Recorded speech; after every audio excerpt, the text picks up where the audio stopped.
کہ کانپور میں کچھ لوگوں نے ایک بینر بنایا تھا آئی لو محمد۔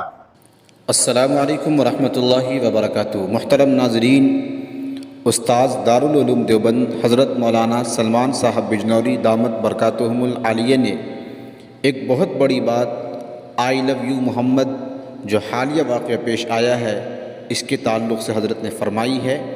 آپ حضرات حضرت کے مکمل بیان کو ضرور سماعت فرمائیں۔ کہ کانپور میں کچھ لوگوں نے ایک بینر بنایا تھا آئی لو محمد صلی اللہ علیہ وسلم۔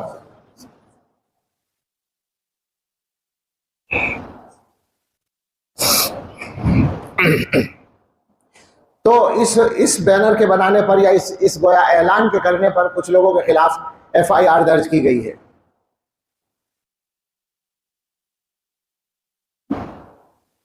عجیب موقع پر اکبر کا شعر یاد آیا، اکبر الہ آبادی کا، کہ رقیبوں نے رپٹ لکھوائی ہے جا جا کے تھانے میں کہ اکبر نام لیتا ہے خدا کا اس زمانے میں۔ انہوں نے مزاحیہ لہجے میں ایک شکایت کی تھی جو حقیقت میں اس زمانے میں بھی شکایت تھی، آج ہمارے سامنے وہی بات آ رہی ہے۔ تو جی یہ چاہا کہ اب ہم آئی لو محمد ہی کی بات کریں صلی اللہ علیہ وسلم۔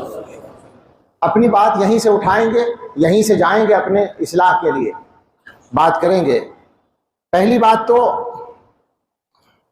دنیا سے کہیں گے، دنیا سے صفائی کے ساتھ یہ کہنا چاہیں گے کہ ان نوجوانوں نے جنہوں نے وہ بینر بنایا تھا وہ کیوں بنایا تھا، کیا ان کے ذہن میں تھا، یہ تو ہمیں نہیں معلوم۔ ہو سکتا ہے کہ ان سے کوئی دوسری چوک ہو گئی ہو جس کی وجہ سے انہیں نشانہ بنا لیا گیا ہو، لیکن دو باتیں ہیں، اور یہ باتیں دونوں ہم دنیا سے کہہ رہے ہیں، حکومت سے کہہ رہے ہیں، برادران وطن سے کہہ رہے ہیں، صفائی کے ساتھ کہہ رہے ہیں۔ ایک بات تو یہ ہے کہ اگر اس دنیا میں کسی کو اپنے بھگوان سے، اپنے ایشور سے، اپنے رام سے یا اپنے کرشن سے یا اپنے کسی بھی اوتار سے یا کسی مذہبی مقتدا سے محبت کرنے کا حق ہے، تو کسی مسلمان کو اللہ سے اور محمد الرسول اللہ صلی اللہ علیہ وسلم سے محبت کرنے کا اور اس کا اظہار و اعلان کرنے کا حق کیوں نہیں ہے؟ جس طرح ان کو ہے ہمیں بھی ہے، اور 100% ہے۔ اور اگر اس زمانے میں کسی آوارہ لفنگے لڑکے کو کسی لفنگی لڑکی سے محبت کا اظہار کرنے پر مجرم نہیں سمجھا جاتا، اگر معاشرے کے اندر آج کے زمانے میں کسی بدکار لڑکے کو کسی دوسرے بدکار لڑکے کے ساتھ محبت کرنے پر مجرم نہیں سمجھا جاتا، جو انسانیت کے خلاف بھی جرم ہے، جو تہذیب کے خلاف بھی جرم ہے، جو اخلاق باختگی کی انتہا ہے، اگر وہ تم لوگ جرم نہیں سمجھتے تو دنیا کے سب سے پاکیزہ، سب سے مقدس انسان سے محبت کرنا تمہاری نظر میں جرم کیسے بن گیا؟ شرم نہیں آتی ہے؟ کوئی تو انسانیت باقی رکھو بھائی۔ ہم نے تمہارا بگاڑا کیا ہے؟ ہم نے تو تمہارا بھی اور تمہارے ملک کا بھی، جو ہمارا بھی ملک ہے، سنوارا ہی سنوارا ہے، بگاڑا نہیں ہے۔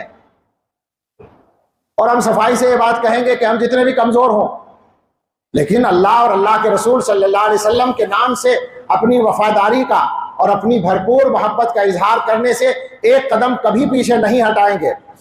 زیادہ سے زیادہ یہی تو ہوگا نا اس میں کہ ہماری جان چلی جائے گی تو وہ کوئی مسئلہ نہیں ہے، جان تو ایک مرتبہ جانی، اور ہمیں معلوم ہے نہ وقت سے پہلے جائے گی اور نہ وقت کے بعد بچے گی۔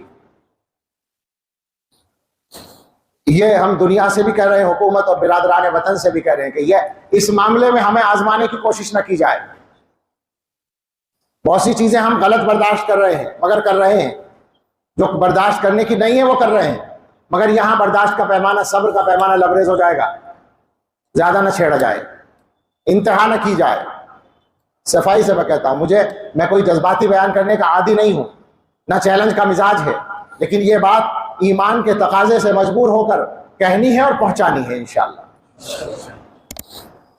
اس کے بعد اپنے مسلمان بھائیوں سے بالکل اس سے بدلے ہوئے انداز میں بات کہنی ہے کہ آج